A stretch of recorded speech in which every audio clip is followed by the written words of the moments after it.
అయితే Eluru MP ticket మీకే fix అవుతుంది అని మీరు ఎక్స్పెక్ట్ చేశారా? నేను అసలు ఎక్స్పెక్ట్ అంటే మీరు చేయలేదు. ప్రత్యక్ష రాజకీయాల్లో లేరు. ఇప్పుడు మీకు ఎంపీ టికెట్ జగన్ గారు పిలిచినప్పుడు ఏమనిపించింది ఆ సందర్భంలో? నేను ఒక ట్రిప్ వెళ్ళొచ్చి వర్క్ ట్రిప్ వెళ్ళొచ్చి రిలాక్స్డ్గా ఉంటే సాయంత్రం ఫోన్ వచ్చింది.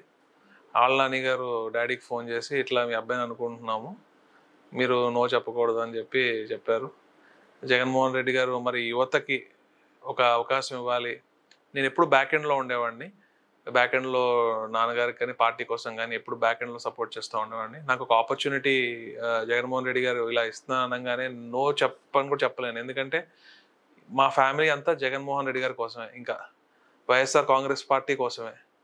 ఈ పార్టీకి ఏదైతే మంచి జరుగుతుందో దానికోసమే పాటుపడతాం, కార్యకర్తల కోసమే ఉంటాము. ప్రజలకి మంచి జగన్మోహన్ రెడ్డి గారు ఎలాగో చేస్తారు, కార్మూర్ నాగేశ్వర గారు ఎలా చేస్తారు, ఇంకా రేపు పొద్దున్న నా పని కూడా అదే. ఆటోమేటిక్గా ప్రజలు బాగుంటే కార్యకర్తలు ధైర్యంగా ఉంటారు, కార్యకర్తలు ధైర్యంగా ఉంటే పార్టీ బాగుంటుంది. సో తప్పకుండా నేను మెయిన్ కార్యకర్తల కోసం, ప్రజల కోసం బాగుంటే పార్టీ బాగుంటుంది. కాబట్టి ఇంకా మా ఫ్యామిలీ అంతా కూడా జగన్మోహన్ రెడ్డి గారికి కష్టపడి పనిచేస్తాం. జగన్ గారు ఏం చెప్పారు మీకు టికెట్ ఫిక్స్ చేసి? నాకు ఒకటే చెప్పారు, సునీల్ నీ క్యారెక్టర్ చూసి నేను నీకు ఆపర్చునిటీ ఇచ్చాను, జస్ట్ డూ యువర్ వర్క్, ప్రజాసేవ చేయి జాగ్రత్తగా, మిగతా అంతా నేను చూసుకుంటానని చెప్పారు. రేపొద్దున్న నేను కూడా చెప్పాను, రేపొద్దున్న మీరు ఏది చెప్తే అలా ప్రజాసేవ చేస్తాను అని చెప్పి నేను కూడా చెప్పడం జరిగింది. ఎందుకంటే జగన్మోహన్ రెడ్డి యంగ్స్టర్స్ని బాగా ఎంకరేజ్ చేస్తారు. సో ఆ ఆపర్చునిటీ నాకు దొరకడం నా అదృష్టంగా భావించి రేపు పార్టీకి, జగన్మోహన్ రెడ్డి గారికి మంచి పేరు వచ్చేలాగా, ఏలూరు పార్లమెంట్లో మంచి అభివృద్ధి జరిగేలాగా, కేంద్రం నుంచి రావాల్సినవన్నీ కూడా ఏదైతే ఇక్కడ రైతాంగానికి కానివ్వండి, వృత్తి సంఘాలకు కానివ్వండి, ముఖ్యంగా గిరిజన ప్రాంతం ఉంది, మన పోలవరంలో ఎక్కువ గిరిజనులు ఉన్నారు. రేపు కేంద్రం నుంచి ట్రైబల్ మినిస్ట్రీ నుంచి కానీ అక్కడికి వాళ్ళకి రావాల్సిన బెనిఫిట్స్ కానివ్వండి, నిధులు కానివ్వండి, అలానే యువతకి ఎన్నో ఆపర్చునిటీస్ క్రియేట్ చేయొచ్చు. కేంద్రం నుంచి స్పోర్ట్స్ అండ్ యూత్ మినిస్ట్రీ తరపు నుంచి కూడా బోల్డ్ అండ్ ఫండ్స్ ఉంటాయి.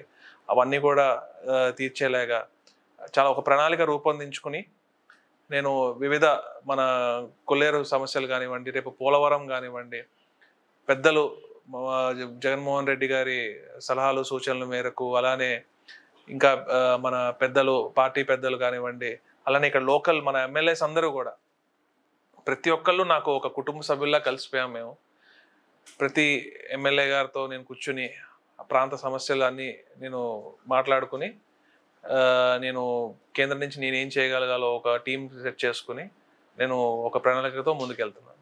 అయితే మీకు ఎంపీ టికెట్ ఫిక్స్ అయ్యాక సిట్టింగ్ ఎంపీని కలిసారా శ్రీధర్ గారు? సిట్టింగ్ ఎంపీ గారు కూడా నా పేరు ప్రపోజ్ చేయడం జరిగింది. సో ఆయన కూడా నన్ను ఒక సొంత బ్రదర్ లాగా మీ ఇద్దరం కలిసి తిరుగుతున్నాము, ఆయన ఎప్పుడు టైం వచ్చినా కూడా కలిసి కాన్స్టిట్యున్సీ విజిట్స్ కానివ్వండి, ప్రచారం కానివ్వండి కలిసి తిరుగుతూ ఉన్నాము. రెగ్యులర్గా కూడా కలుస్తూనే ఉంటాం మేము.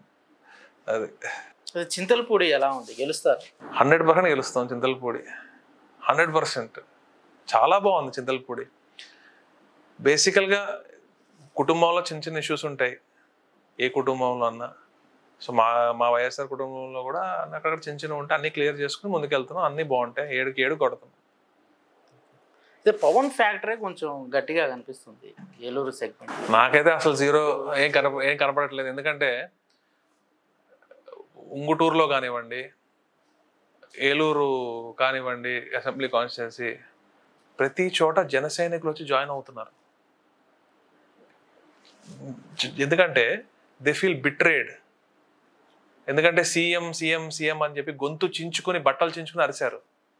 మరి అలాంటిది ఒకటేసారి వాళ్ళ ఆశలన్నీ అడియాశలు చేసేసి వాళ్ళని ఒక మోసం చేసినట్టుగా నారా లోకేష్ గారు దిస్ నో అంబిగ్యూటీ, చంద్రబాబు నాయుడే సీఎం అని అంత ఓపెన్గా అనేసరికి వాళ్ళంతా ఎంత బాధపడినా కూడా పవన్ కళ్యాణ్ గారి నుంచి ఒక్క మాట రాలేదు. పవన్ కళ్యాణ్ గారిని తెలుగుదేశం వాళ్ళు పచ్చి బూతులు తిట్టినా కూడా మొన్న పిఠాపురంలో ఎన్ని మాటలన్నా కూడా టీడీపీ వాళ్ళు యాక్షన్ తీసుకున్నారా అంటే లేదు. జనసేన వాళ్ళు పాపం ఏమైనా కౌంటర్ ఇచ్చారంటే లేదు. కార్యకర్తలే పిచ్చోళ్ళలాగా వాళ్ళు మాట్లాడుకుంటా పాపం వాళ్ళు ఫీల్ అవుతున్నారు. ఏంటి మమ్మల్ని పిచ్చోళ్ళని చేస్తున్నారు ఇలా పవన్ కళ్యాణ్ గారు, ఆయన కోసం మనం ఇంత చేస్తే, ఇంత వైసీపీ ఇంత అటాక్ చేసి ఇన్ని మాట్లాడితే, తెలుగుదేశం వాళ్ళు ఇంత అరాచకం చేస్తుంటే మనం ఆయన ఒక స్పందించట్లేదు అని చెప్పి మరి వాళ్ళే బాధపడుతున్నారు. తణుకులో కూడా చాలామంది జనసేన నుంచి జాయిన్ అవుతున్నారు, ప్రతి చోట ప్రతి ఊర్లో జాయిన్ అవుతున్నారు. ఎందుకంటే దే ఆల్ ఫీల్ బిట్రేడ్. ఇప్పుడు ఎవరికైనా ఎవరైనా పార్టీ ఎందుకు పెడతారండి? ముఖ్యమంత్రి అవడానికి పెడతారు, మంచి చేయడానికి పెడతారు. నేను పార్టీ పెట్టుకుని వేరే పార్టీని సపోర్ట్ చేయడానికి ఎవరు పెడతారా? 2014లో కూడా పార్టీ పెట్టి ఎవరైనా కంటెస్ట్ చేస్తారు. కంటెస్ట్ చేయని పార్టీ ఇండియా మొత్తంలో ఒకే ఒక పార్టీ జనసేన. కేఏ పాల్ పార్టీ, మన ప్రజాశాంతి పార్టీ కూడా కంటెస్ట్ చేస్తుంది ధైర్యంగా. 150 నియోజకవర్గాలు, 170 నియోజకవర్గాలు. అలాంటిది ఒక నియోజకవర్గం కంటెస్ట్ చేశారు 2014లో. 2019లో కంటెస్ట్ చేసిన ఒక సీటు. 2024లో మళ్ళీ 21 సీట్లు, మళ్ళీ అందులో 70% మళ్ళీ తెలుగుదేశం క్యాండిడేట్సే. దాని పార్టీ అంటారా ఇంకేమైనా అంటారా నాకే తెలియదు. అదే